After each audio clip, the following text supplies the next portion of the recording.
अगर syllabus reduce हुआ तो बहुत रोना पड़ जाएगा, जितना फायदा नहीं होगा उससे कहीं ज्यादा गुना नुकसान हो जाएगा। So hey guys, I am Harshil Luthra और आज की वीडियो में हम बात करेंगे कि क्यों सीबीएसई का सिलेबस इस टाइम पे 50% रिड्यूस नहीं होना चाहिए। तो सबसे पहले यार मैं एक बात बता देता हूँ, एक की कंफर्मेशन दे देता हूँ कि अगर कोई भी यूट्यूबर या कोई भी टीचर या कोई भी ऐसा बंदा जो आपको ये कहे कि मेरी तो सीबीएसई में पहचान है या फिर मैं तो सीबीएसई में जॉब कर रहा हूं, तो उसकी बात मत मानना। अगर वो ये कहे कि मैं 50% सिलेबस रिड्यूस होएगा, भाई ये सब सिर्फ फेक है, ऐसा कुछ कंफर्मेशन नहीं है और अब तक कोई न्यूज नहीं है जब तक शिक्षा मंत्री लाइव नहीं आएंगे और कुछ डिटेल्स नहीं देंगे। और दूसरी सबसे बड़ी बात, अब इस टाइम पे सिलेबस रिड्यूस नहीं होए तो आपके लिए बहुत बढ़िया है। तुम कहोगे भाई तू मेरा भला नहीं चाहता, भाई भला चाहता हूं इसलिए बोल रहा हूं। तुम सोच रहे हो प्रेजेंट में, मैं सोचता हूं फ्यूचर में, ठीक है। कुछ खुद का एक्सपीरियंस प्लस कुछ टीचर से मैंने बात करी जो अपनी फील्ड में 15 से 17 साल से पढ़ा रहे हैं और उन्होंने अपने बच्चों के 95 97 जो उनके पास पढ़े हुए बच्चे हैं आराम से दिलवाया अपने अपने सब्जेक्ट्स में। तो मैं उन सब से बात करने के बाद एक सबकी राय लेके एक्सप्लेन कर रहा हूं आज। फर्क क्या है यार, सिलेबस इसलिए रिड्यूस, मैंने एक टीचर से पूछा मैं सर सिलेबस रिड्यूस होना क्या सही है इस टाइम पे, तो सर कहते हैं भाई नहीं है और मेरा भी यही मानना नहीं है। तो भाई क्यों नहीं है ये सुन लो। भाई होता क्या, तुमने ना इस टाइम पे 80 से 90% सिलेबस अपना कर चुके हो। बात समझ में आ रही है? 80 to 90%, मतलब किसी का अगर रह तो अमीन्स रह रहा है केमिस्ट्री में या बायोमोलिक्यूल्स रह रहा है, फिजिक्स में किसी का वो रह रहा है अपना सेमीकंडक्टर्स रह रहा है या ड्यूअल नेचर रह रहा है, किसी का मैथ में प्रोबेबिलिटी रह रहा है, वेक्टर्स रह रहा है, समथिंग ऐसा वगैरह वगैरह। तो भाई और अगर मान लो कोई चीज तुम्हारी उसमें से स्ट्रेंथन है, मान लो ये चीज तो तुम्हारे को कभी भी कुछ भी पूछ ले, इस टॉपिक से कितना रिलेटेड क्वेश्चन पूछ ले तुम सबको कर दोगे। कोई चीज ऐसी है, मान लो उसमें एग्जांपल ले लो मैं SN1 SN2 रिएक्शन है, या किसी की एल्डोल कंडेंसेशन है, या किसी की मूविंग कॉइल गैल्वेनोमीटर है, या यंग्स डबल स्लिट एक्सपेरिमेंट है, या फिर कोई अपने इंटीग्रेशन कोई क्वेश्चन है, मतलब कोई एक्सरसाइज है, कुछ भी समथिंग ऐसा, प्रॉपर्टीज हैं, एप्लीकेशन ऑफ इंटीग्रेशन है या समथिंग ऐसा कुछ। अगर वो चीज हट गई और जो आपको आती है ढंग से और पेपर में भी आनी होती है, तो भाई कोई फायदा नहीं रह जाएगा उसका। फिर तुम क्या कहोगे, मेरे को ये चीज अच्छी से आती थी। और भाई तुम सिर्फ फायदा किस बच्चे का है, जो बिलो एवरेज है या जिसने अब तक पढ़ाई ही शुरू नहीं की है, पढ़ना ही शुरू नहीं किया, सिर्फ उस बच्चे का फायदा है और किसी बच्चे का नहीं। मेरी बात समझ में आ रही है? और दूसरा सबसे मेन बात यार, अगर सिलेबस रिड्यूस हो गया तो क्या जेईई मेंस नहीं देना तुमने? मैं एक टीचर से बात करता, मैं सर सिलेबस रिड्यूस जो पहले हुआ वो ढंग से सही हुआ? तो सर कह रहे थे भाई मेरे को एक बात बता, क्या बच्चों ने जेईई मेंस नहीं देना, क्या उनका सिलेबस रिड्यूस हुआ है? अरे नहीं हुआ ना, तो फिर क्या करोगे, जेईई मेंस नहीं दोगे? और जेईई मेंस जो बच्चे कोचिंग ले रहे हैं या जिन्होंने जेईई मेंस फोड़ना है, आग लगानी है जेईई मेंस में या नीट में, तो वो तो पढ़ेंगे ही पढ़ेंगे, तो उनका क्या फायदा हुआ? कुछ नहीं।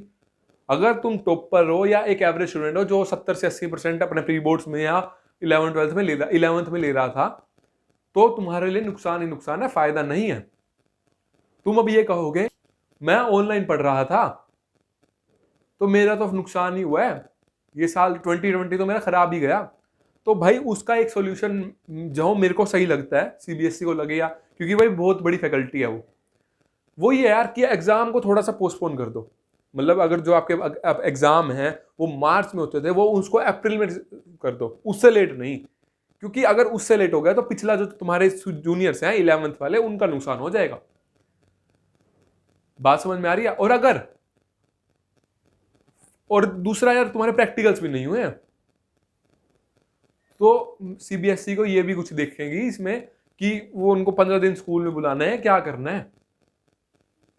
तो भाई इस चीज का तो कोई बेनिफिट ही नहीं है तुम्हारे को कि सिलेबस रिड्यूस हो जाए। जेईई मेंस भी देना है, कोई टॉपिक स्ट्रेंथन है, वो छूट गया तो क्या बचेगा। अच्छा चलो तुम एक एग्जांपल दे देता हूं मैं तुम्हारे को, तो ताकि तुम्हारे को समझ में आ जाएगा। मेरे भाई मेरे को एक बात बताओ, फिजिक्स में से साइक्लोट्रॉन हट चुका है? अरे हाँ या ना? साइक्लोट्रॉन हट गया, अगर अब मूविंग कॉइल गैल्वेनोमीटर हट गया, तो उसमें से आएगा क्या 5 नंबर के क्वेश्चन में से? या फिर अपना अल्टरनेटिंग करंट में से ट्रांसफॉर्मर हट गया तो क्या बचा? YDSC में से उसका पूरा एक्सपेरिमेंट ही हट गया, यंग्स डबल स्लिट एक्सपेरिमेंट, या हाइजन प्रिंसिपल हट गया तो बचा क्या? केमिस्ट्री में से SN1 SN2 हट गई, एल्डोल हट गई, या फिर कोई एक अच्छा स्टैंडर्ड चैप्टर हट गया, केमिकल काइनेटिक्स में से कुछ कट गया, और तो बचा क्या? कोलिगेटिव प्रॉपर्टीज हट गई तो बचा क्या? एप्लीकेशन ऑफ डेरिवेटिव में से मैक्सिमम मिनिमा की वो वर्ड प्रॉब्लम हट गई तो बचा क्या? 6 नंबर वाले क्वेश्चन कैसे होंगे? 5 नंबर वाले जो इजी क्वेश्चन आते थे वो टफ हो जाएंगे। और अगर सिलेबस रिड्यूस होगा तो ये मान लो कि पेपर बहुत टफ होने वाला है, बहुत ज्यादा टफ। क्यों? क्योंकि एक बात बताओ, इस साल का अगर सैंपल पेपर देखा, मैं उस पर भी एक वीडियो लाऊंगा, 24 नंबर के 1 मार्कर, और उसमें से भी जो प्रिडिक्टिंग चैप्टर है जिसमें से अच्छे क्वेश्चन बन सकते हैं वो कैसे वो हट चुके, तो आएगा क्या पेपर में? जो कभी किसी ने एक्सपेक्ट ही नहीं किया वो चीज आएगी। जो टीचर्स को लगता है ना ये इंपॉर्टेंट है, वो तो आएगी ही नहीं, वो तो हट चुकी सिलेबस से, तो अब आएगा क्या? तो भाई मेरा तो सिर्फ यही मानना है कि अगर सिलेबस रिड्यूस हुआ, और बहुत से टीचर का भी यही मानना है, इस टाइम पे सिलेबस रिड्यूस होना एक अच्छी बात नहीं है, चाहे वो क्लास 11 के लिए हो चाहे वो 12th के लिए हो, क्योंकि बहुत रोना पड़ जाएगा, बहुत नुकसान होना, फायदा कुछ नहीं है। CBSE का सिलेबस रिड्यूस नहीं होना चाहिए। बात समझ में आ रही है मेरी कुछ?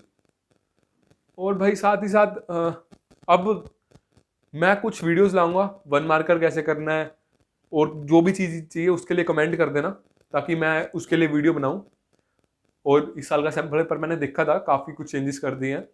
और ये भाई कोई बंदा भी कह रहा है ना मैं तुम्हारे लिए बात कर रहा हूं, मैं बड़े बड़े अधिकारियों से बात कर रहा हूं कि सिलेबस रिड्यूस हो जाए, उसके मुंह पे थप्पड़ मार देना, अगर तुम्हारे लेवल का हो या 20-21 साल का बंदा हो, कि भाई तू मेरा नुकसान ही क्यों चाहता है, फायदा कर मेरा कुछ।